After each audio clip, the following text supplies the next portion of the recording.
আল্লাহু আকবার, আল্লাহু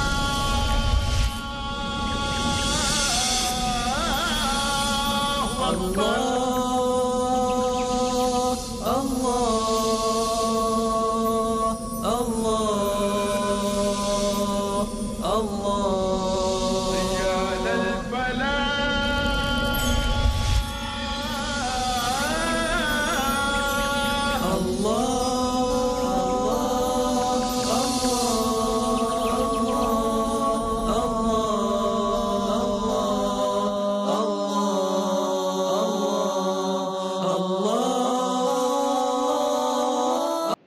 আসসালামু আলাইকুম ওরহমতুল্লাহি ওবরাকাতুহু। আলহামদুলিল্লাহ রাব্বিল আলামিন ওয়াসসালাতু ওয়াসসালামু আলা আশরাফিল আম্বিয়া ওয়াল মুরসালিন নবিয়িনা মুহাম্মদ ওয়া আলা আলিহি ওয়া আসহাবিহি আজমাইন, আম্মা বাদ। সম্মানিত দর্শক শ্রোতা মণ্ডলী, পৃথিবীর যে যে প্রান্ত থেকে পিস টিভি বাংলা দেখছেন তাদের সকলকে মোবারকবাদ জানিয়ে শুরু করছি আমাদের আজকের আলোচনা। আজ আমরা আলোচনা করব জবান তথা বাকশক্তিকে ব্যবহার করে মানুষ আল্লাহ তাআলার নাফরমানি করে থাকে, যে সমস্ত বিষয়ে আমরা আমাদের বাকশক্তিকে ব্যবহার করে আল্লাহ তাআলার নাফরমানি তথা অবাধ্যতা করে থাকি, তার মধ্যে থেকে অন্যতম হলো গীবত তথা পরনিন্দা। এই গীবত তথা পরনিন্দা মানুষের জবান দ্বারা কৃত অন্যায়সমূহের মধ্য থেকে আজ সমাজে সবচাইতে বেশি সংখ্যক করা অন্যায়। আমরা আমাদের জবান তথা বাকশক্তিকে ব্যবহার করে হারাম এবং গুনাহের কাজ করি, তার মধ্য থেকে এই গীবত হলো পরিমাণের দিক থেকে সবচাইতে বেশি। জবানকে ব্যবহার করে, বাকশক্তিকে ব্যবহার করে অন্য যত অপরাধ আছে কোনোটি আমরা এত পরিমাণ করি না যতটা আমরা গীবত এর মাধ্যমে করে থাকি। সম্মানিত দর্শক, এই গীবত এবং পরনিন্দা এ সম্পর্কে আল্লাহ সুবহানাহু ওয়া তাআলা কোরআনে কারীমের সূরা হুজুরাতের 12 নম্বর আয়াতের ভিতরে ইরশাদ করেন, ওয়ালা ইয়াগতাব বা'দুকুম বা'দা, তোমাদের কেউ যেন অন্য কারোর গীবত না করে, তার পেছনে যেন তার সমালোচনা, তার পরনিন্দা এগুলো না করে। আইয়ুহিব্বু আহাদুকুম আন ইয়াকুলা লাহমা আখিহি মাইতান ফাকারিহতুমু, তোমাদের কেউ কি এটি পছন্দ করবে যে তার মৃত ভাইয়ের গোশত সে ভক্ষণ করবে? এটি তো সে অপছন্দ করবে, বা এটি তো তোমরা অপছন্দ করবে। অর্থাৎ তাহলে তুমি তোমার ভাইয়ের পেছনে যদি তার সমালোচনা করো, গীবত করো, তো এটি প্রকারান্তরে তোমার মৃত ভাইয়ের গোশত ভক্ষণ করারই শামিল। সম্মানিত দর্শক, রাসূলুল্লাহ সাল্লাল্লাহু আলাইহি সাল্লাম গীবতের পরিচয় আমাদের মাঝে দিয়েছেন। সুনানে তিরমিজির একটি হাদিস আবু হুরায়রা রাদিয়াল্লাহু তাআলা আনহু বর্ণনা করেন, তিনি বলেন যে রাসূলুল্লাহ সাল্লাল্লাহু আলাইহি সাল্লাম একবার সাহাবীদেরকে লক্ষ্য করে বললেন, আতাদরুনা মাল গীবা, তোমরা কি জানো গীবত কি? তখন সাহাবায়ে কেরাম উত্তর করলেন, আল্লাহু ওয়া রাসূলুহু আলাম, আল্লাহ এবং তার রসুল এ প্রসঙ্গে ভালো জানেন। তখন রাসূলুল্লাহ সাল্লাল্লাহু আলাইহি সাল্লাম ইরশাদ করলেন, যিকরুকা আখাকা মা ইয়াকরাহু, তোমার মুসলিম ভাইয়ের এমন কোনো বিষয়ের আলোচনা করা যেটি তোমার ভাই শুনলে, অর্থাৎ তোমার মুসলিম ভাই শুনলে তিনি কষ্ট পাবেন, তো সেটাই গীবতের আওতাভুক্ত হবে। সাহাবায়ে কেরাম জিজ্ঞাসা করলেন, ইয়া রাসূলুল্লাহ আফরাইতা ইন কানা ফি আখি মা আকুল, আমার ভাইয়ের মাঝে সেই দোষ বা ত্রুটিটি যদি থেকে থাকে সেটাই যদি আমি বলি তার পেছনে, তাহলে কি গীবত হবে কিনা? রাসূলুল্লাহ সাল্লাল্লাহু আলাইহি সাল্লাম বলেন, ইন কানা ফিহি মা তাকুল ফাকাদ ইগতাবতাহ, যদি তোমার ভাইয়ের মাঝে সেই দোষটি থাকে যেটির আলোচনা তুমি তার অগোচরে করলে, তবেই তো তুমি তার গীবত করলে। আর ওয়া ইল্লাম ইয়াকুন ফিহি মা তাকুল ফাকাদ বাহাত্তা, আর যদি তার মাঝে সেই দোষটি না থাকে যেটি তুমি তার পেছনে চর্চা করছো, তবে তো তুমি তার ব্যাপারে মিথ্যা অপবাদ দিলে, এটি আর পরনিন্দা বা গীবতের পর্যায়ে থাকবে। সম্মানিত দর্শক, রাসূল সাল্লাল্লাহু আলাইহি সাল্লামের এই হাদিস থেকে গীবতের পরিচয় আমরা অত্যন্ত সুস্পষ্টভাবে জেনে নিলাম যে কোনো মানুষ এর পিছনে তার অগোচরে তার বিষয়ে এমন যে কোনো কথা বলা যেটি শুনলে তিনি কষ্ট পেতেন, সেটি গীবতের আওতাভুক্ত। যদি তার পেছনে বলা দোষটি তার মাঝে থেকেও থাকে তবে সেটা গীবত হবে, আর যদি না থাকে তার বিরুদ্ধে মিথ্যা বা অন্যায় অপবাদ দেওয়ার শামিল হবে, যেটি আরও বড় গুনাহ। সম্মানিত দর্শক, রাসূলুল্লাহ সাল্লাল্লাহু আলাইহি ওয়াসাল্লাম এই গীবতকে অত্যন্ত ভয়াবহ অপরাধ এবং অন্যায় বলে সাব্যস্ত করেছেন।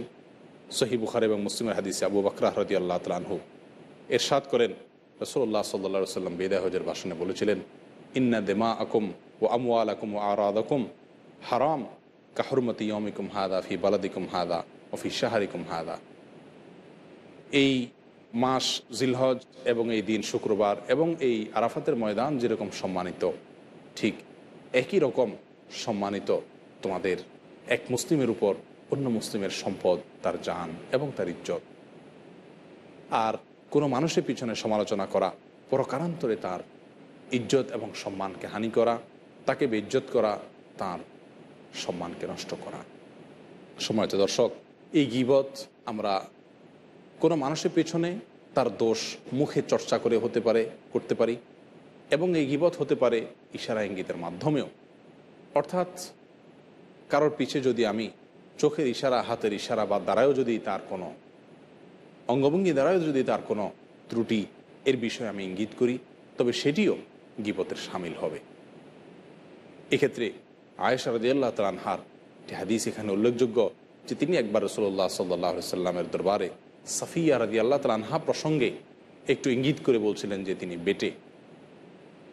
তখন রাসূলুল্লাহ সাল্লাল্লাহু আলাইহি সাল্লাম বলেছিলেন, তুমি যে কথাটি বললে, লাকাদ কুলতি কালিমাতান, তুমি এমন একটি কথা বললে, এই যে তোমার মুসলিম বোনের একটি ত্রুটির কথা ইশারা ইঙ্গিত করে দেখিয়ে দিলে, শুধুমাত্র মুখে বললেও না, এই যে সামান্য একটি কথা তুমি বললে, সেই কথাটি যদি সমুদ্রের পানি দিয়ে মেশানো হয় তাহলে সমুদ্রের পানি পর্যন্ত পরিবর্তন হয়ে যাবে, তার সমুদ্রের পানির রঙও পর্যন্ত পরিবর্তন হয়ে যাবে। অর্থাৎ এতটা জঘন্য অন্যায় হবে কোনো মুসলিমের পিছনে তার সমালোচনা করা, তার দোষ ত্রুটি ইত্যাদি চর্চা করা। সম্মানিত দর্শক, ইসলাম একটি সুন্দর, সুশীল, সুষ্ঠু, সৌহার্দ্যপূর্ণ সমাজ সৃষ্টি করার লক্ষ্যে যা যা প্রয়োজন তার সব কিছু নির্দেশ দিয়েছে। একটি সমাজের মানুষ যখন প্রত্যেকে একে অন্যের পেছনে সমালোচনা করা থেকে বিরত থাকবে, খুব স্বাভাবিকভাবেই তাদের মধ্যকার সম্পর্ক অত্যন্ত সুগভীর হবে, ভালো হবে।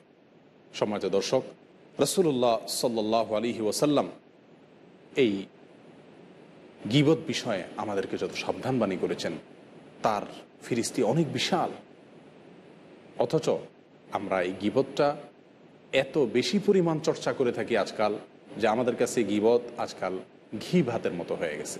অর্থাৎ ঘি ভাত যেরকম আমাদের কাছে প্রিয়, এরকম প্রিয় হয়ে গেছে গীবত করা।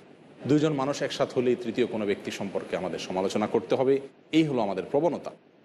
অথচ এই প্রবণতা একজন ইমানদারের জন্য বিলকুল ইমানকে ধ্বংস করার মতো।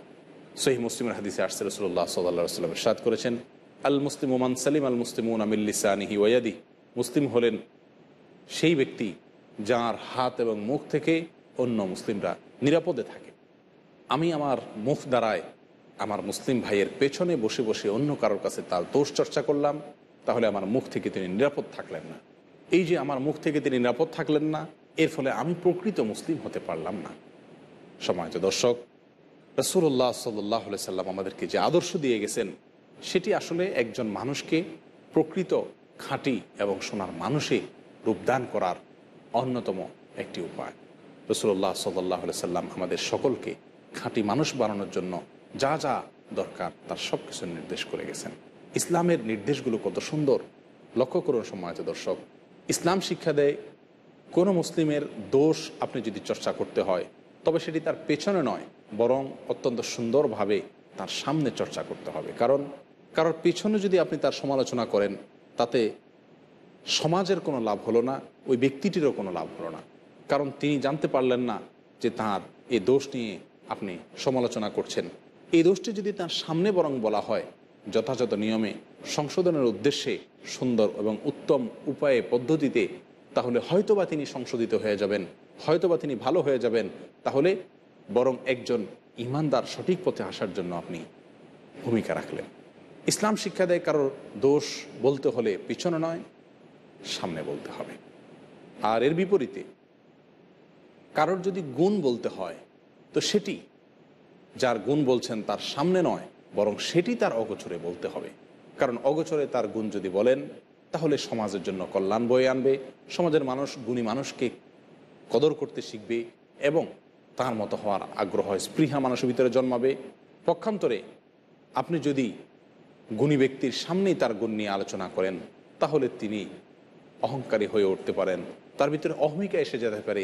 এই জন্য হাদিসে আসছে রাসূলুল্লাহ সাল্লাল্লাহু আলাইহি ওয়াসাল্লাম ইরশাদ করেছেন, অহসুত তুরাবা আলা আফওয়াহিল মাদ্দাহিন, যারা প্রশংসা করে মুখের উপরে তাদের মুখে তোমরা মাটি নিক্ষেপ করো।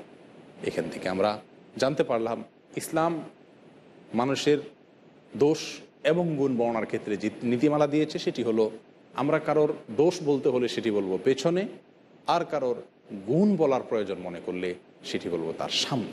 এতে কি হবে সেটি আমরা আলোচনা করেছি। এর ফলে গুণ যদি পেছনে বলা হয় তাহলে সমাজে গুণী মানুষের কদর বাড়বে, গুণী ব্যক্তিও অহংকার থেকে, অহমিকা অবলম্বন করা থেকে তিনি বেঁচে যাবেন, তার সামনে বলা হবে না।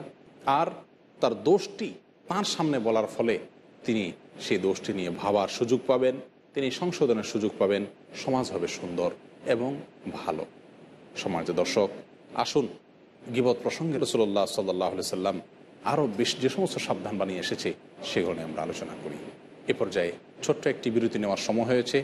বিরতির পর আমরা আবারও আসছি একই আলোচনা নিয়ে ইনশাআল্লাহ। আসসালামু আলাইকুম ওয়া রাহমাতুল্লাহি ওয়া বারাকাতুহু।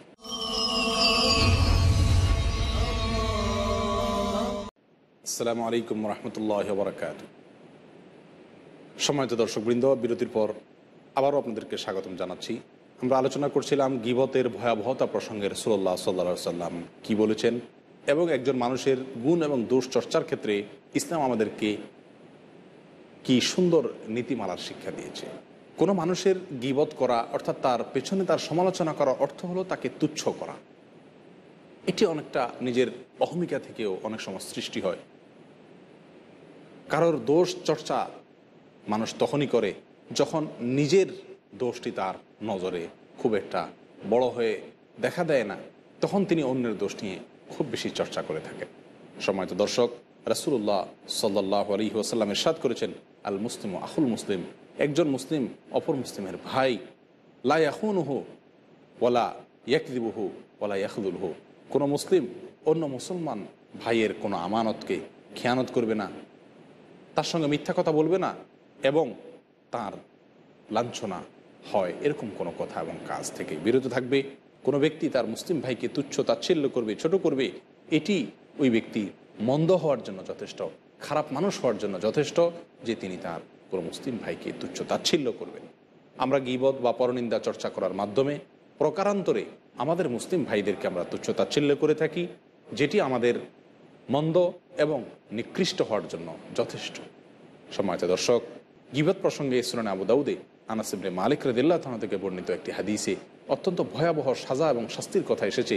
আল্লাহ রাসূল সাল্লাল্লাহু আলাইহি ওয়াসাল্লাম ইরশাদ করেছেন, যখন মেরাজে আমাকে নিয়ে জিবরাইল উপরের দিকে নিয়ে গেলেন, তখন মারারতু বিকওমিন, আমি এমন এক সম্প্রদায়, এমন কিছু লোকের পাশ দিয়ে যাচ্ছিলাম, আল্লাহুম আজফার মিন নুহাস, যাদের হাতে রয়েছে এরকমভাবে তামার বড় বড় নখ, তামা দ্বারা নির্মিত।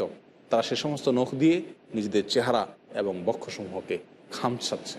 তখন আমি জিবরিলকে জিজ্ঞাসা করলাম, এরা কারা? জিবরিল উত্তর করলেন, ক্বাল হাউলা আল্লাযীনা ইয়াকুলুনা লুহুমান নাস ওয়া ইয়াকউনা ফি আ'রাদিহিম, এরা হলো সে সমস্ত লোকেরা যারা মানুষের গোশত ভক্ষণ করত এবং মানুষের ইজ্জত নিয়ে টানাটানি করত, অর্থাৎ মানুষের পেছনে সমালোচনা করত। সম্মানিত দর্শক, এই হাদিস থেকে আমরা বুঝতে পারলাম গীবত তথা পরনিন্দা, একজন মুসলিমের পেছনে সমালোচনা করা, এটি ভয়াবহ শাস্তির কারণ। এই অন্যায়ের সঙ্গে আমরা যদি জড়িত থাকি, লিপ্ত থাকি, তাহলে এটি আমাদেরকে পরকালে ভয়াবহ শাস্তির দিকে নিয়ে যাবে। তাই আসুন গীবত এবং পরনিন্দা করার যে বদ অভ্যাস আমাদের ভিতরে আছে সেটা থেকে আমরা ফিরে আসি।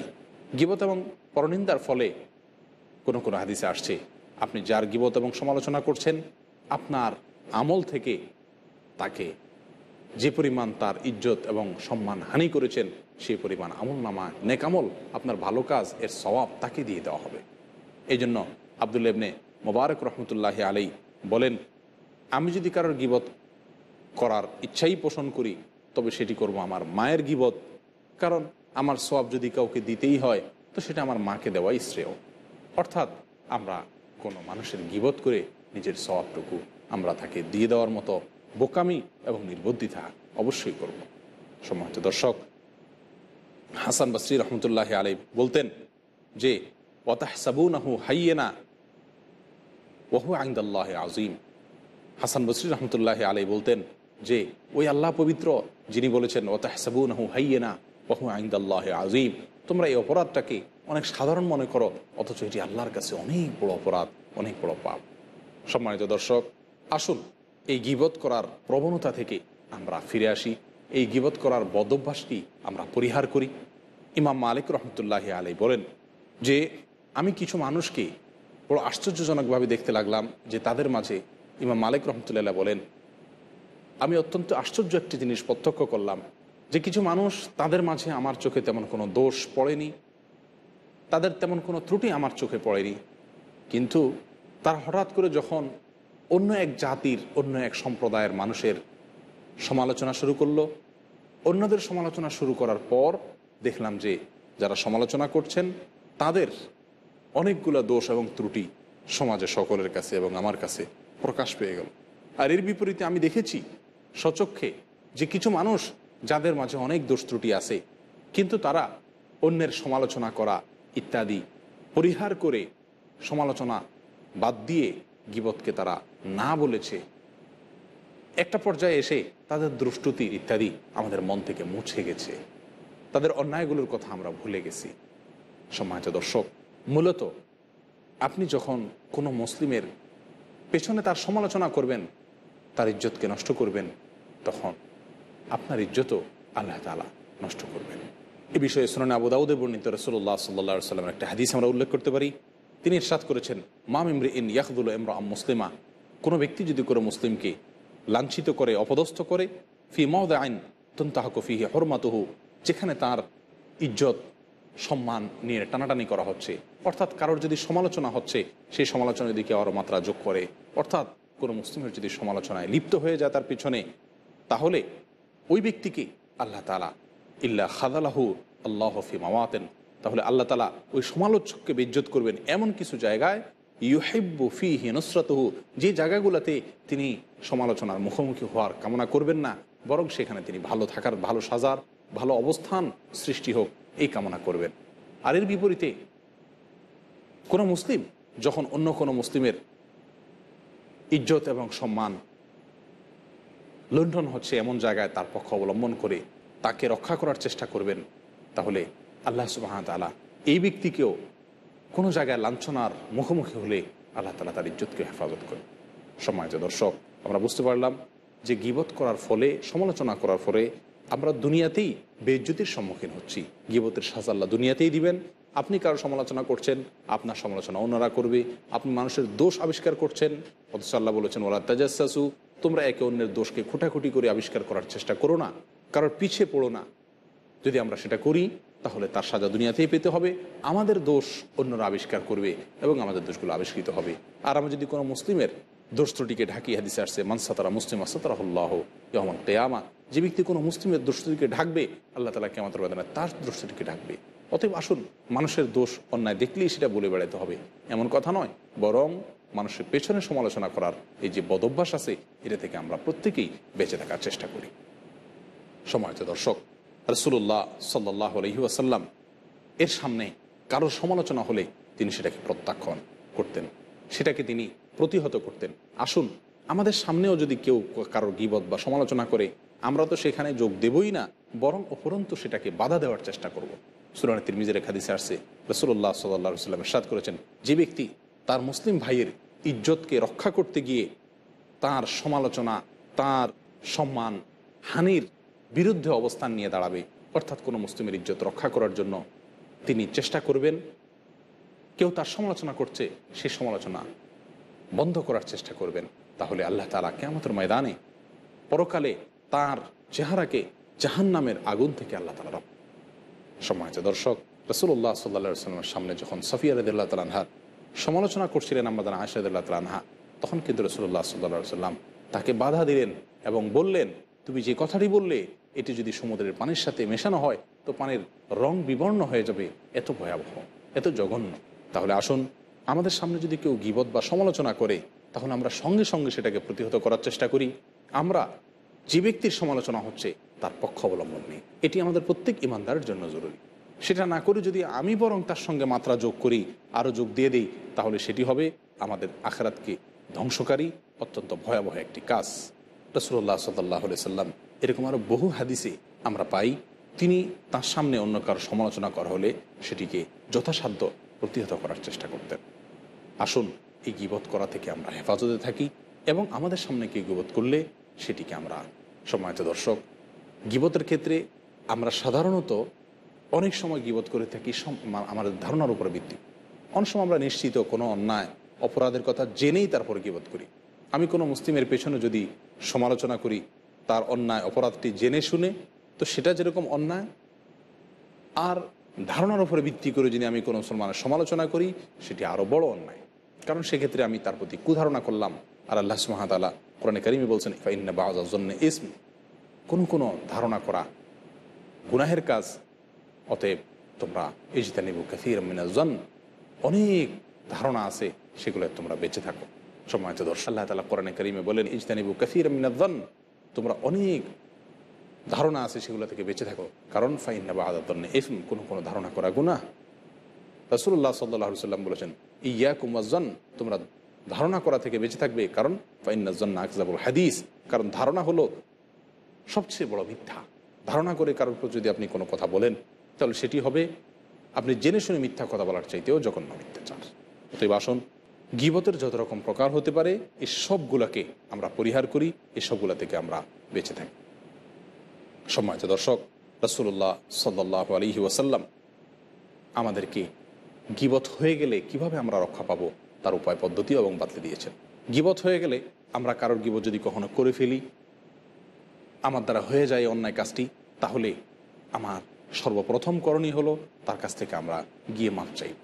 সম্মানিত দর্শক, রাসূলুল্লাহ সাল্লাল্লাহু আলাইহি ওয়াসাল্লাম আমাদেরকে গীবত সম্পর্কে যেসব সাবধানবাণী করেছেন, যে সকল সতর্ক তিনি আমাদেরকে করেছেন, রাসূলুল্লাহ সাল্লাল্লাহু আলাইহি ওয়াসাল্লাম গীবত সম্পর্কে আমাদেরকে যে সতর্ক করেছেন, সাবধান করেছেন, সেগুলোকে আমরা আমলে নেই।